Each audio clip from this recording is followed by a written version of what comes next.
Delivery পর্যন্ত সবাই অনেক কেয়ার করে। কিন্তু ডেলিভারির পরে প্রথম ৪০ দিন সবচাইতে বেশি ক্রিটিক্যাল এবং সেনসিটিভ। আপনি কি জানেন আমাদের কোর্স বা সার্ভিসে শুধুমাত্র প্রেগন্যান্সি নয়, ডেলিভারির পর প্রথম এই ৪০ দিন সহ পুরো পোস্টপার্টাম রিকভারিরও একটা প্ল্যান রয়েছে।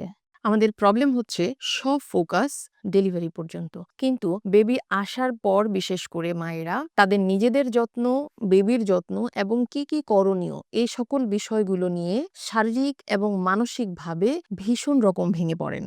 আমরা যখন এই কাজগুলো শুরু করি যে নরমাল ডেলিভারি প্ল্যান অথবা হ্যাপি প্রেগন্যান্সি ফুল প্রোগ্রাম নিয়ে যখন আমরা কাজ শুরু করি, তখন পোস্টপার্টাম নিয়ে খুব একটা কিছু আমাদের আসলে চিন্তাভাবনায় ছিল না। ইন দি মিন টাইম আমাদের একজন মা একসময় বললেন, অনেকে আছে না যে একটু আর্লি এজে মা হন, তাদের তো অতটা আসলে নলেজ গেইন করার সুযোগ থাকে না, অতটা বোঝার সুযোগ থাকে না। আশেপাশে থেকে মা, চাচি, খালা অথবা প্রতিবেশী তারা যেভাবে গাইড করেন ওভাবেই আসলে তারা নলেজটা গ্যাদার করে। তো একবার আমাদের এক মা আমাদের কাছে জানতে চান যে আমাদের এরকম কোনো সার্ভিস আছে কিনা। ঠিক আসলে সার্ভিস না, এই সময় কি করণীয় এই বিষয়গুলো জানতে চান। তার প্রশ্ন ছিল এরকম যে বেবিকে তিনি ঠিকভাবে আসলে ফিডিং করাতে পারছেন না এবং বেবি যে কান্না করছে এটাকে সে ম্যানেজ করতে পারছে না। আবার প্রচন্ড ঘুমায় কিন্তু নিউবর্ন বেবিরা। এরকম যখন ঘুমাচ্ছে তার খাওয়ার সময় পার হয়ে যাচ্ছে, এই সময়টাকে তিনি কিভাবে ডিল করবেন এগুলো আসলে বুঝতে পারছিলেন না। আবার অনেক সময় সারা রাত বেবি জেগে আছে, মায়ের তো ঘুমানোর সুযোগ নেই বা রেস্ট নেওয়ার সুযোগ নেই। তো এই সময়গুলো আসলে কিভাবে হ্যান্ডেল করা যায়? তো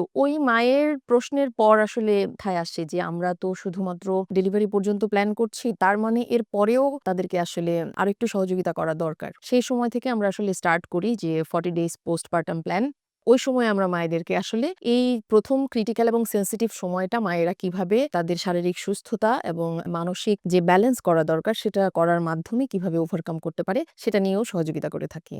প্রথম ৪০ দিনে যে ৩ টা জায়গাতে আমরা ফোকাস করি সেটা হলো প্রথমত হলো মায়ের সুস্থতা, দ্বিতীয় হলো বাচ্চার সুস্থতা। বাচ্চার সুস্থতার পাশাপাশি যেটা হয় যে বাচ্চার ফিডিং, বাচ্চার ঘুম এগুলোকেও মা কিভাবে মেইনটেইন করবে পরিপূর্ণ প্ল্যান সেটার জন্য। এবং সেই সাথে যেটা করি যে মায়ের যে মানসিক স্বাস্থ্য সে এই সময়ে বেবি ব্লুজ এবং পোস্টপার্টাম ডিপ্রেশন এই ধরনের প্রবলেমগুলি আসলে মা কিভাবে বুঝবেন সে আসলে কোন দিকে যাচ্ছেন এবং তার ক্লান্তিটা কি শারীরিক ক্লান্তি না মানসিক ক্লান্তি অথবা সে এটা কিভাবে ম্যানেজ করবেন। তো মেইনলি আমরা এই ৩ টা জায়গাতে সবচাইতে বেশি ফোকাস করি।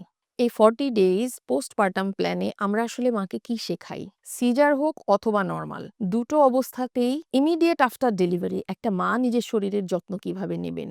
তার বেবির ডিফারেন্ট কান্নার প্যাটার্নে সে কি করে বুঝবে যে বেবি এখন কি ডিমান্ড করছে? বেবির খাওয়া-দাওয়া, বেবির ঘুম, এই প্যাটার্ন গুলো আমরা একজন নতুন মাকে বা পুরাতন মায়েরও যারা ইন্টারেস্টেড থাকেন তাদেরকে আমরা এটা শেখাই। কিভাবে ফ্যামিলির মানুষের সাথে তার যে কাজ, একটা মা একটা বেবি জন্মের পরে কিন্তু একটা পরিবারে প্রচুর পরিমাণ অ্যাডিশনাল কাজ আসলে চলে আসে। এইটা ফ্যামিলি মেম্বারদের সাথে কিভাবে ভাগাভাগি করবে? হাইজিন কিভাবে মেইনটেইন করবে? দ্রুত রিকভারির জন্য মা কি ধরনের খাবার-দাবার খাবে? এবং সে সাথে সবচেয়ে যেটা খুব জরুরি দরকার এটা হচ্ছে মায়ের ঘুম ম্যানেজমেন্ট।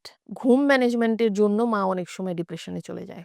সো কিভাবে বাচ্চার সাথে মা এবং ফ্যামিলি মেম্বার এই ৩ টা জায়গা কোলাবোরেশন এর মাধ্যমে একে অপরকে সহযোগিতার মাধ্যমে মাকে একটা সুস্থ আনন্দময় পোস্টপার্টাম ডেইজ গুলো উপহার দেয়া যায়। আমরা আসলে এই প্ল্যানের মধ্যে সেটাই একটা মাকে সাজিয়ে দেই। আগে থেকেই একজন মা এই পোস্টপার্টাম যে প্ল্যান এটা বুঝলে কি লাভ?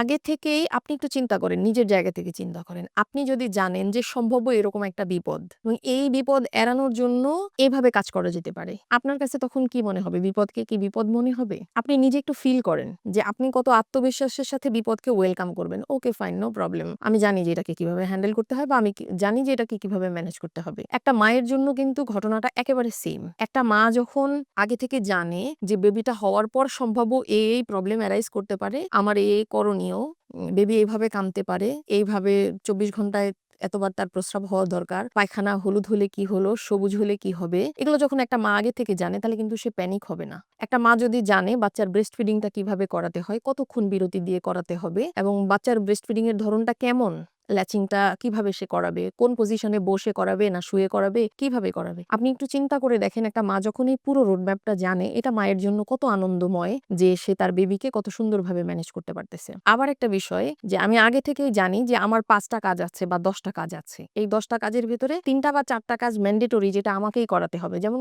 বুকের দুধ খাওয়া, মায়ের নিজের হাইজিন মেইনটেইন করা এটা সে নিজেই করতে পারবে। কিন্তু খাবার-দাবার এই সময় তো খাবার-দাবারটা ফ্যামিলির কোনো মেম্বার তাকে অর্গানাইজ করে দিবে, তাই না? তো তাহলে ফ্যামিলির মেম্বারকে যেন আগে থেকেই সে বলতে পারে যে, "দেখো আমার এই ধরনের খাবারটা এই সময় জরুরি দরকার, এইভাবে এরেঞ্জ করো। এখন অনেক বেশি তেল, মসলা, ঝাল খাওয়া যাবে না, আমাকে এইভাবে খাবারটা দাও।" অথবা তার যে মুভমেন্টের বিষয়, বেবিটাকেও কেয়ার করার বিষয়, এই যে বিষয়গুলো মায়ের যেখানে সাহায্য দরকার, সেই সাহায্যগুলো সে ফ্যামিলির মানুষের কাছ থেকে খুব সহজেই একটা সুন্দর সম্পর্কের মাধ্যমে কিন্তু তাদের কাছ থেকে পেতে পারে। আপনি যদি আপনার ডেলিভারির পরবর্তী দিনগুলো নিয়ে চিন্তিত থাকেন এবং আমাদের এই প্ল্যান সম্পর্কে জানতে চান, তাহলে কমেন্টে লিখতে পারেন পোস্টপার্টাম প্ল্যান। এছাড়াও আপনি আমাদের হ্যাপি প্রেগন্যান্সির ফুল প্রোগ্রাম সম্পর্কে জানতে পারেন অথবা পার্সোনালাইজড যেকোনো প্ল্যানের জন্য সেটা নিউট্রিশন হোক, এক্সারসাইজ হোক, পোস্টপার্টাম প্ল্যান হোক বা হ্যাপি প্রেগন্যান্সির পুরো প্ল্যান হোক, যেকোনো প্ল্যান নেয়ার জন্য আপনি যোগাযোগ করতে পারেন আমাদের অফিসিয়াল হোয়াটসঅ্যাপ নাম্বারে।